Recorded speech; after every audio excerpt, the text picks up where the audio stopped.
৪৮ ঘণ্টার মধ্যে হরমুজ না খুললে ইরানে নরক নেমে আসবে ট্রাম্প।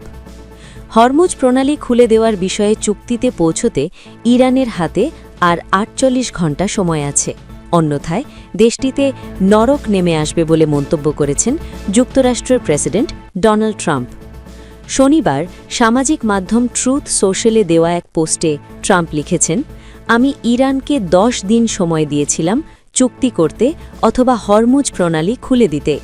সময় ফুরিয়ে আসছে, আর মাত্র ৪৮ ঘণ্টা বাকি, এরপর তাদের উপর নরক নেমে আসবে।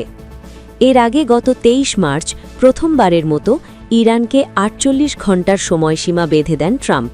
তিনি তখন সতর্ক করেছিলেন, নির্ধারিত সময়ের মধ্যে হরমুজ প্রণালী না খুললে ইরানের বিদ্যুৎ কেন্দ্রগুলোতে হামলা চালানো হবে।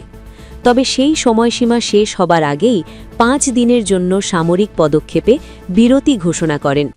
শাহনাজ পারভীন, ঢাকার কণ্ঠ।